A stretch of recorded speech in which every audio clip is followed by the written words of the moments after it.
नमस्कार प्यारे दर्शकों, नक्षत्र तक में आपका स्वागत है। मैं आपका ज्योतिष मित्र आदित्य द्विवेदी आज आपको ज्योतिष के एक नए रोचक विषय वस्तु के बारे में जानकारी दूंगा। उसके पहले आपको सूचित कर दूं कि अगर आप अपनी जन्म कुंडली पर परामर्श करवाना चाहते हैं, कुंडली मिलान करवाना चाहते हैं, कुंडली में उपस्थित ग्रह दोषों की शांति करवाना चाहते हैं, मुहूर्त आदि के बारे में जानना चाहते हैं, अपनी समस्याओं का समाधान चाहते हैं, तो आप हमारे संस्थान से संपर्क कर सकते हैं। नीचे नंबर आपको दिख रहा है, इस नंबर पे आप कॉल कर सकते हैं, व्हाट्सएप करके प्रक्रिया और शुल्क आदि के बारे में जानकारी ले सकते हैं। चलिए आज एक नए रोचक विषय वस्तु पर चलते हैं और कुछ नया सीखते हैं।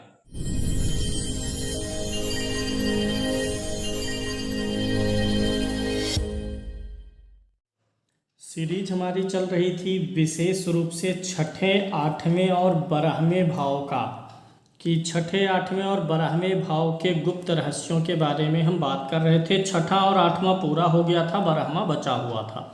तो 12वें भाव में प्रत्येक ग्रह का सूर्य से लेकर के राहु केतु पर्यंत तक क्या प्रभाव होगा किस ग्रह के रहने से, आज हम उसकी विश्लेषण करने वाले हैं। तीन ग्रहों को लेंगे। आज हम लेंगे सूर्य, चंद्रमा और मंगल को। अगर सूर्य, चंद्रमा और मंगल 12वें भाव में है तो उसका विश्लेषण क्या हो सकता है।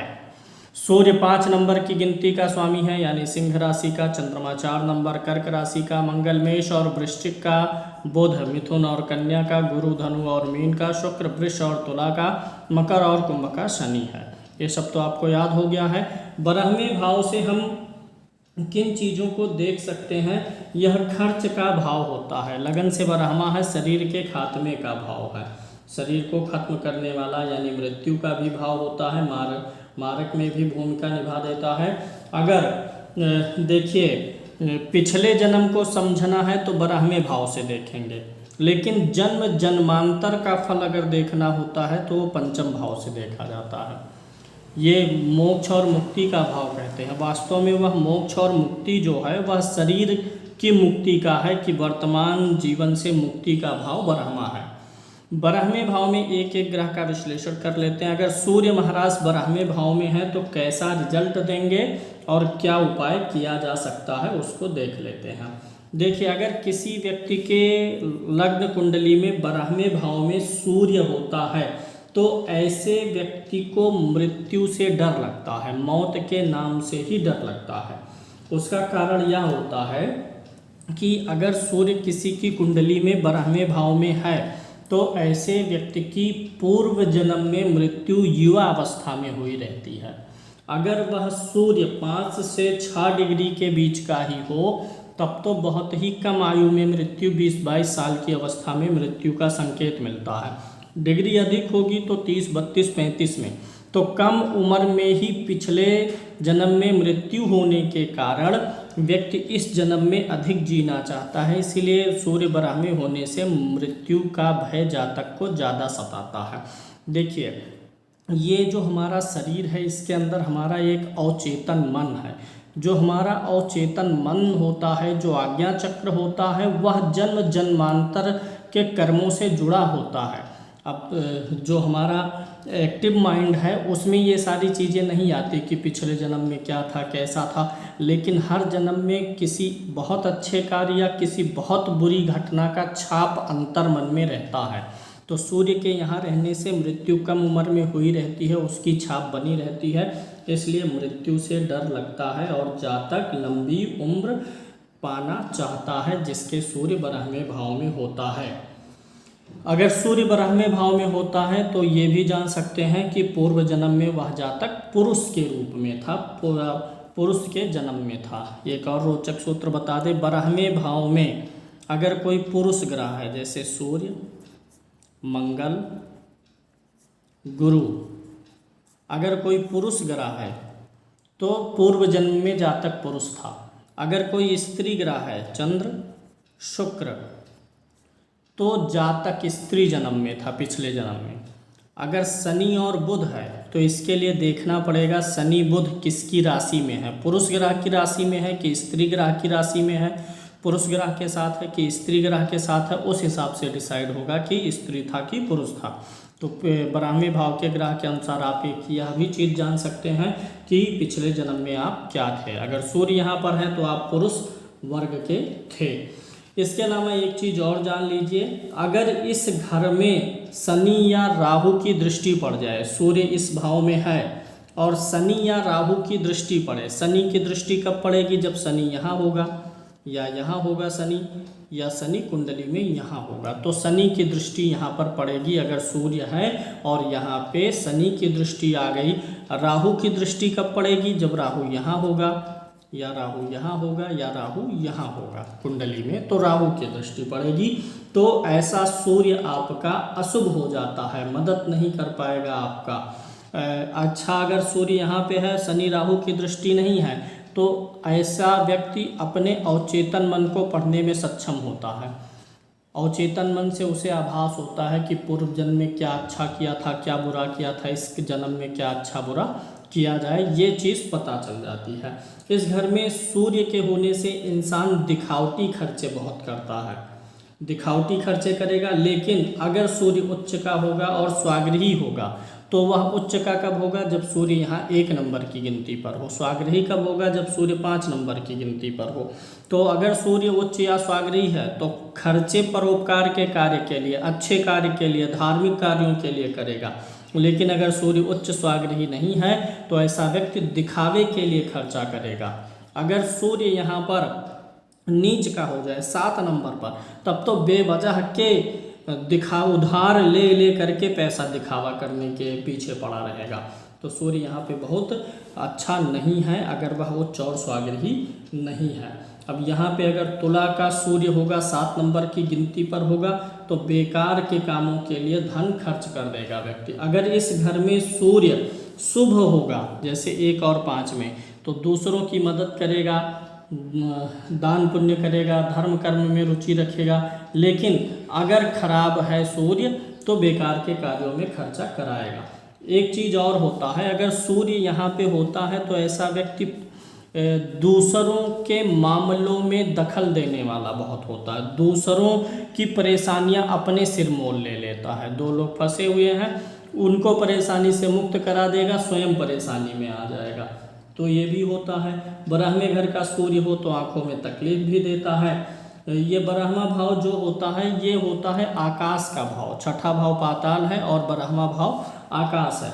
तो सूर्य खुले आकाश में बैठा हुआ है, तो यहाँ सूर्य अगर बैठा हुआ है और उसके साथ राहु का संबंध बन जाए, राहु छाया है, तो सिर से संबंधित या नसों से संबंधित, मस्तिष्क खोपड़ी से संबंधित कोई ना कोई रोग पैदा कर देता है। अगर सूर्य राहु के प्रभाव में आएगा, साथ में हो, दृष्टि डाल रहा हो राहु सूर्य पर, तो दिमागी संबंधी डिप्रेशन वगैरह परेशानी आ सकता है। यहाँ के लिए सूर्य व्यापार के लिए शुभ फल देता है, ऊंचे पद की नौकरी देता है, उन्नति देता है। लेकिन अगर शनि और राहु का काम ऐसा व्यक्ति करे जिसका सूर्य 12वें भाव में है, उस व्यक्ति को शनि ग्रह और राहु ग्रह से संबंधित कार्य नहीं अपनाना चाहिए। शनि और राहु ग्रह से संबंधित कार्यों को अपनाने पर हानि हो जाती है। एक चीज़ और है, अगर यहाँ सूर्य बैठा हुआ है, सूर्य होने की हालत में व्यक्ति बेकार के कामों में खर्चा करेगा तो भी कुछ ना कुछ धार्मिक कार्यों में भी खर्चा करेगा। ऐसा व्यक्ति गेहूँ, सूर्य का कारक तत्व क्या है? गेहूँ है, सोना चांदी है, जो वस्तुएं तांबे के रंग की होती हैं, उन वस्तुओं का व्यापार करे तो बड़ा अच्छा होता है। अब अगर हम रिश्तों में देखें तो राहु जो है रिश्तों में साले का कारक होता है, और अगर यहाँ पर सूर्य बैठा हुआ है तो साले के साथ मिलके कोई काम नहीं करना चाहिए। साले के साथ क्या, ससुराल पक्ष से किसी भी रिश्तेदारी जो ससुराल पक्ष से जुड़ी हुई है, वहाँ के किसी भी व्यक्ति के साथ मिलके कोई काम करना नहीं चाहिए, अन्यथा नुकसान हो जाता है। अगर राहु यहाँ पर आपका सूर्य बैठा हुआ है और राहु के प्रभाव में है तो आप बहुत ही ज़्यादा परेशानी दे देगा, तो राहु का उपाय करना चाहिए। यहाँ पर सूर्य के होने से ऊंचे ख्यालों वाली या उच्च कुल की स्त्री या ऊंचे पद आदि पर आसीन जो हाई प्रोफाइल लेडीज हैं, उनके साथ फ्रेंडशिप रखने से आपको लाभ मिलता है। और अगर लो प्रोफाइल वाली लेडीज़ के संपर्क में जाएंगे तो आपका परिवार, आप और आपका व्यवसाय बेकार हो जाएगा, तबाह हो जाएगा। तो जिसका सूर्य यहाँ पे हो वह लेडीज़ फ्रेंड्स रखें हाई प्रोफाइल वाली, तो ज़्यादा अच्छा रहेगा। अगर ब्राह्मी भाव में चंद्र महाराज बैठे हुए हैं, अभी उपाय मैं लास्ट में बताऊंगा तीनों ग्रहों का, अगर अशुभ है। अभी चंद्र के लिए विश्लेषण करेंगे। यहाँ के चंद्रमा को मैं बहुत ज़्यादा खराब मानता हूँ। यहाँ का चंद्रमा आपके जेब को खाली ही नहीं करवाता है, बल्कि जेब फाड़ भी देता है। यहाँ का चंद्रमा खर्चे के लिए बहुत ही नुकसानदायी है, पैसे के लिए बड़ा परेशान कर देता है। और ऐसा भी होता है कि अगर यहाँ पर चंद्रमा है तो व्यक्ति पिछले जन्म में भी कम उम्र में ही, जवान उम्र में ही मरा हो, ऐसा भी संयोग बनता है। यानी सूर्य चंद्रमा दोनों ब्राह्मण में है तो पिछले जन्म में आप अपनी पूरी आयु जी करके नहीं आए हैं, असामयिक मृत्यु, आपकी समय से पहले मृत्यु हुई है, ऐसा पता चलता है। अब यहाँ पर अगर चंद्रमा के साथ शनि का भी संबंध बन जाए तो पिछला जन्म स्त्री का था, जैसा कि मैंने पहले बताया। शनि नपुंसक ग्रह है, बुध नपुंसक ग्रह है, जिसका साथ पाएगा उसी हिसाब से बनेगा। चंद्रमा यहाँ पर है, बुध या शनि आ गया तो पिछले जन्म में आप स्त्री थी और शादी के बाद जल्दी ही मौत हो गई हो, ऐसी भी सूचना यह चंद्रमा देता है।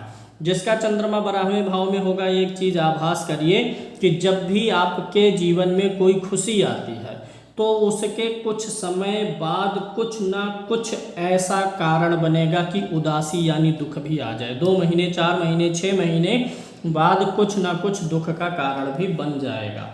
यहाँ पर चंद्रमा होने से हर खुशी के मौके के बाद किसी ना किसी तरह की उदासी भी देता है। कोई ना कोई ऐसी घटना देगा कि जिससे आपका मन गमगीन हो जाए, फिर खुशी आएगी, फिर दुख आएगा, ऐसा चलता रहता है। और ऐसा होता है दरवाजे पर कोई खुशी आकर के दस्तक देगी तो फिर थोड़े समय बाद कोई मुसीबत भी आकर के आपके दरवाजे को खटखटाएगी। चंद्रमा यहाँ पर अच्छा नहीं है। अच्छा, ये एक चीज़ है, चंद्रमा मन है और ये ब्राह्मी भाव में चंद्रमा के होने से मन है, और यह ब्राह्मा भाव पूर्व जन्म का भी है, मतलब मृत्यु का भी है। पिछला जन्म जो है, वर्तमान का भी मृत्यु इसी से देखेंगे। तो यहाँ होने से अक्सर रात को, यानी रात के समय सपने में व्यक्ति को आभास होती हैं चीज़ें, या जब अधेर पक्ष आता है, कृष्ण पक्ष आता है, तो ऐसे व्यक्ति को जीवन में कुछ होने वाली घटनाओं का आभास होता है। यानी जिनका चंद्रमा ब्राह्मी में है वे अपने सपनों पर थोड़ा ध्यान दें और उसे डिकोड करेंगे तो पाएंगे कि आसपास उनके जीवन में होने वाली घटनाओं का कुछ ना कुछ कनेक्शन सपनों के माध्यम से उनको समय से पहले पता चल जाता है। अगर चंद्रमा यहाँ पर हो तो ऐसा इंसान पूर्ण रूप से बाह्यमुखी नहीं होता है, कुछ ना कुछ चीज़ें अपने मन में रखे रहता है। अगर चंद्रमा किसी का ब्राह्मी है, आप उसे अपने मन की कोई बात बताएंगे तो वह व्यक्ति आपकी बातों को दूसरों में लीक नहीं करेगा। यानी चंद्रमा ब्राह्मी हो तो ऐसे लोग बात छिपाने में निपुण होते हैं, दूसरे लोगों का भेद नहीं बताते हैं। और यहाँ पे चंद्रमा होने से आपको, चंद्रमा चूँकि सेवा का भाव है, नर्स वगैरह, हॉस्पिटल वगैरह का है, तो चंद्रमा होने से यहाँ पे या तो ऐसा व्यक्ति डॉक्टर, नर्स वगैरह हॉस्पिटल में काम करने वाला होता है। अगर हॉस्पिटल में काम नहीं करने वाला भी होता है तो समय समय पर किसी बीमारी के कारण हॉस्पिटल जाते रहना पड़ता है। ग्रहमे का चंद्रमा जितना शुभ होता है, स्त्रियों से लाभ देता है, ब्राह्मे का चंद्रमा वही स्त्रियों से हानि देगा। स्त्रियों से हानि होगी, स्त्रियों पर ज़्यादा भरोसा विश्वास नहीं करना है। जिनका चंद्रमा ब्राह्मी में होता है उनका अपने सास से संबंध अच्छा नहीं रहता है। सास से या ससुराल में कोई भी रिलेशन जो स्त्री पक्ष से जुड़ा हुआ है ससुराल में, वहाँ अच्छा नहीं रहता है, परेशानी पैदा होता है, चाहे स्त्री की कुंडली हो चाहे पुरुष की कुंडली हो। यहाँ पर चंद्रमा होने से बैर भाव रखने वाले जो दुश्मन होते हैं वह बिना कारण के ही पैदा होते हैं, बिना कारण के दुश्मन पैदा करा देता है। यहाँ का चंद्रमा छठे को देखेगा, शुभ ग्रह है, वृद्धि कर देता है, जहाँ देखता है बिना कारण शत्रु पैदा करेगा। अगर यहाँ पर चंद्रमा बैठा हुआ है तो ऐसा व्यक्ति स्वयं किसी लायक हो या ना हो, धन समृद्धि हो या ना हो, लेकिन डींगें बड़ी बड़ी मारेगा, अपने पिता के धन शानो शौकत की चर्चाएं करेगा। अरे मेरे पिताजी ऐसे थे, वह थे, इतना धन था, इतना प्रतिष्ठा थी, लंबी लंबी बातें करेगा, स्वयं की हैसियत हो या ना हो। लेकिन ऐसा भी है कि पिता की तरफ से मिली हुई चीज़ों को वह व्यक्ति मिट्टी में मिला देता है, यानी पिता के धन का अपव्यय भी कर देता है। यहाँ पर चंद्रमा बैठा हो और यहाँ पर मंगल हो, छठे भाव में मंगल हो, चंद्रमा मंगल आमने सामने हो, तो ये एक चीज़ का लाभ मिलता है। जिसकी कुंडली में चंद्रमा मंगल आमने सामने है, उस व्यक्ति की बहन या बेटी जिस घर में ब्याह के जाती है विवाह करके, उस घर की तरक्की अवश्य ही बहुत अधिक होती है, काफ़ी सुंदर तरक्की उस घर में, लक्ष्मी भी उसके साथ साथ चली जाती हैं। अब यहाँ पर अगर इस घर का चंद्रमा है, इस घर में चंद्रमा होने से 8वें घर में अगर केतु पड़ गया, किसी का चंद्रमा 12वें भाव में है और केतु अष्टम में है, तब तो बहुत ही अशुभ फल देगा।